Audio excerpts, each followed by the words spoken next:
The following program is the work of the broadcast students at the British Columbia Institute of Technology. BCIT Magazine features news stories from around the Lower Mainland which were produced over the last week. Responsibility for the content of the show rests completely with the students and their instructors.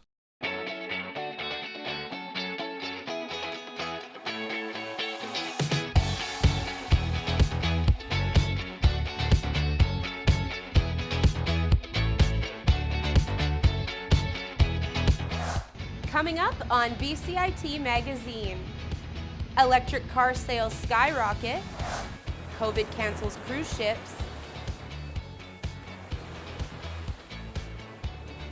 and Minoru lakes get a makeover.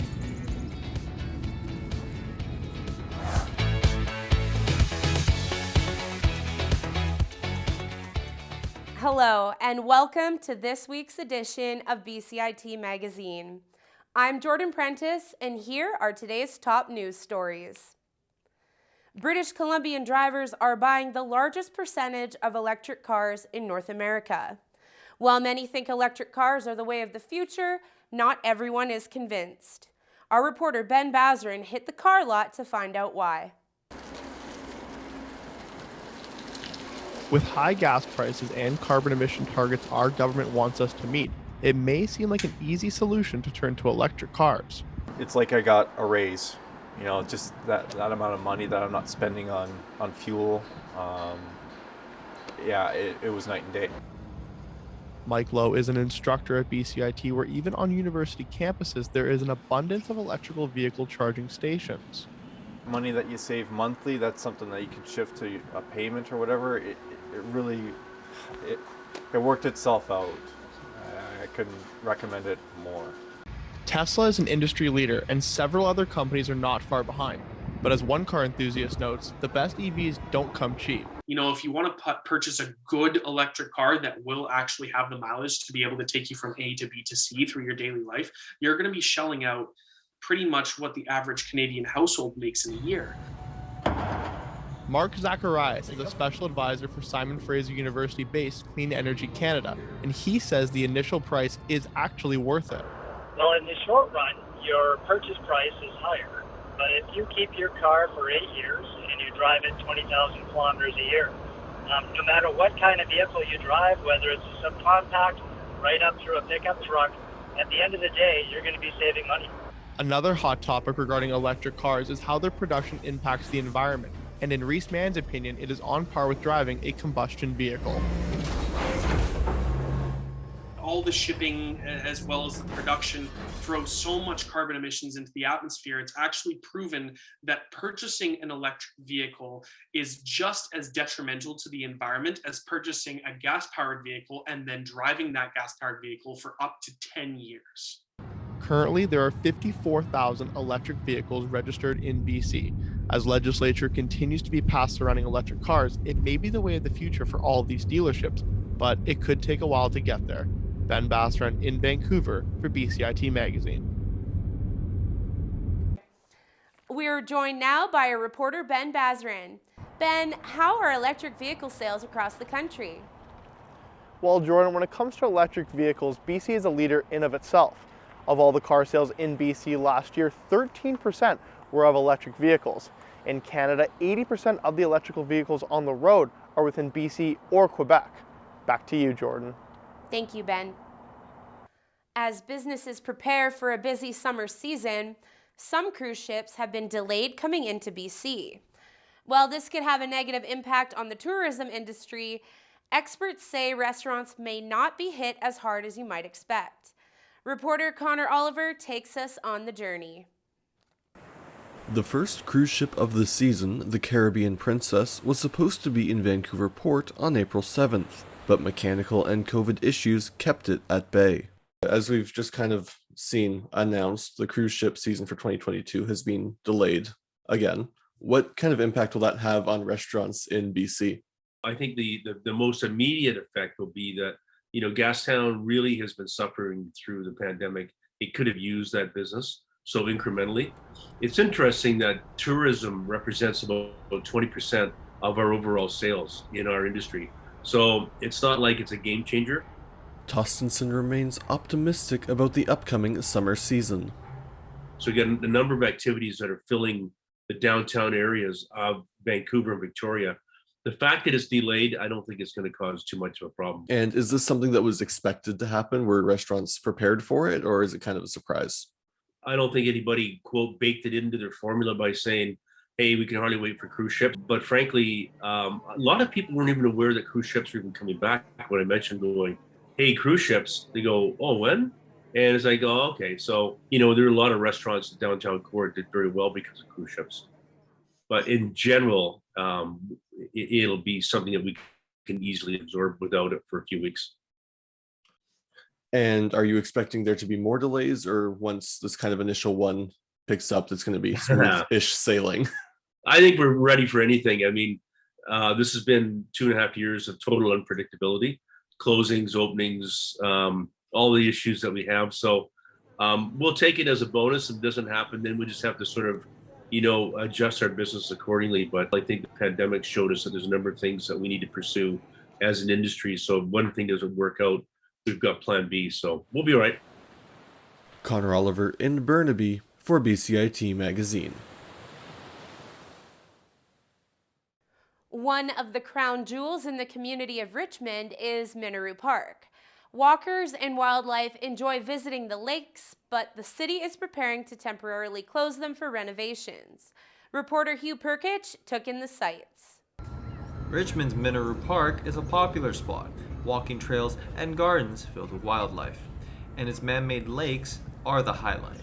Built in the 70s, the lake's infrastructure and water quality is deteriorating. Plans have been made to redevelop the site. The redevelopment of the site will address those key concerns as related to the pond and those existing structure deficiencies. So those issues are currently resulting in increased maintenance effort to maintain the lakes as they are. The plan has been in the works since 2018, with local residents and nature conservation groups having been consulted on the redevelopment. One thing that we expressed concern about was currently the Minoru Lakes project has little islands in the middle of the lakes, and you may have noticed it when you're walking through there, and there's no access to those islands. We're planning some boardwalks or access to those little islands. And our comment was we like birds. It's important for birds to have private spaces, that not every single space is open to birds. Around $3.1 million has been secured for the Minoru Lake project, and construction is slated to begin later this month. I think the project is well equipped and well supported with a comprehensive planning process, and we're really excited to bring this back to the community. Visitors will be able to enjoy the new and improved Minoru Lakes by early 2023. Hugh Perkich in Richmond for BCIT Magazine. A civil resistance group called Save Old Growth is once again causing traffic disruptions across the province. They are planning to block major bridges and highways 3 times a week. The BC NDP is working to implement their own strategic plans to further protect the old growth forests.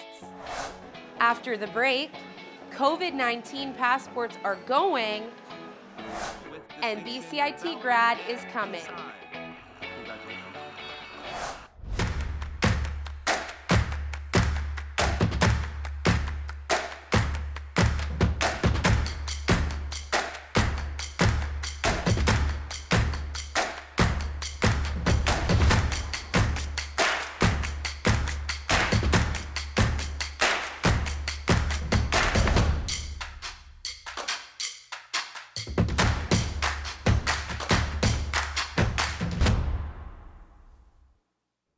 Welcome back to BCIT Magazine.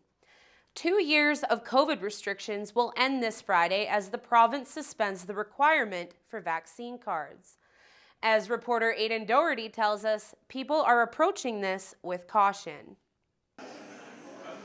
Bars and restaurants can start getting back to doing what they do best again, serving cold drinks to the masses. The province announced today the lifting of the last major COVID-19 public health restriction. Starting Friday, British Columbians will no longer be required to show proof of COVID-19 vaccination at events, services, or businesses, which has people excited for the future.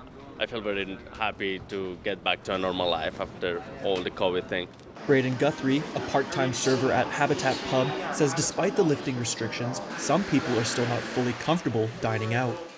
I feel pretty safe with it. I'm not worried about it for myself personally, but I know that there are people that would prefer if others still wear masks, and it honestly doesn't really bother me at all.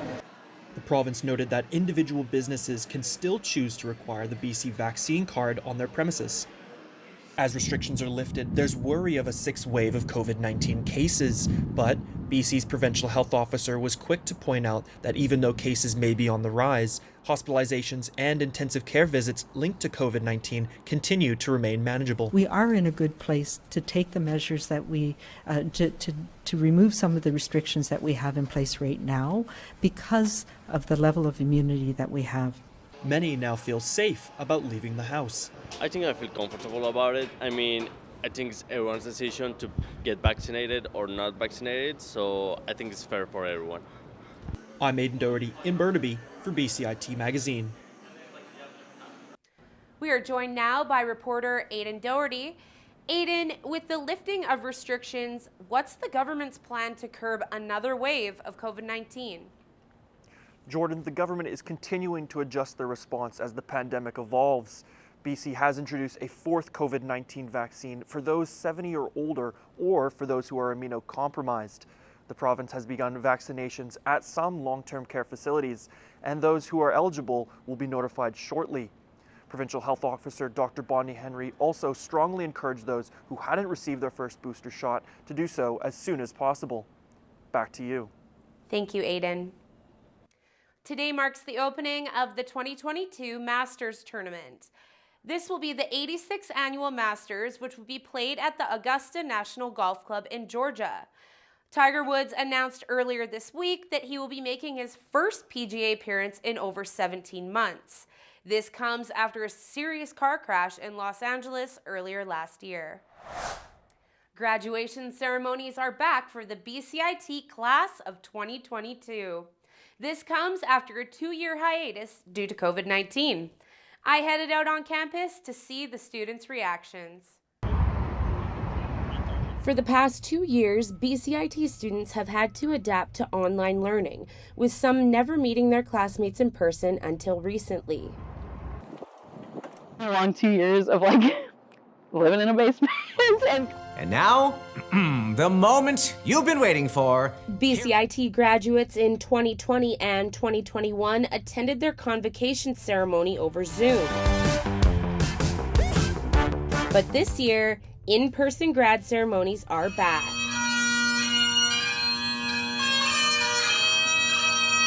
To me, just the feeling of being together again, in that class setting, because I think that's kind of what I've been missing a lot of. It'll be great to see everyone that I've been doing projects with over the past 2 years. The June convocations will feature Indigenous drumming. Graduating with distinction, Valerie. Grads will grace the stage in their caps and gowns. And students will be inspired. But this year, BCIT administrators are also on the hunt for a student to sing the national anthem at the ceremony, and a few students think they are up to the task. Oh, Canada, our home and native land. Oh, I totally forgot the rest, though. To patriot love in our son's command. So I'm serious. Glorious and free. Oh, Canada. We stand on guard for thee. Do we do another one after that? It's unclear who will get the anthem gig, but students are looking forward to celebrating their accomplishment with their classmates as well as their family and friends. Because it's a celebration, and I get to dress up and I get to do my makeup, and I get to not worry and just relax. Jordan Prentice in Burnaby for BCIT Magazine. For the first time since the pandemic, Muslims, Christians, and Sikhs in BC will be able to worship together in their communities. With restrictions on gatherings being lifted, Ramadan, Easter, and Vaisakhi can return to in-person celebrations with COVID-19 safety measures in place. If you have any questions regarding the show, you can contact us at bcit-broadcast.com or bcitnews.com. Thanks for tuning in to this week's edition of BCIT Magazine. I'm Jordan Prentice, and we'll see you next week.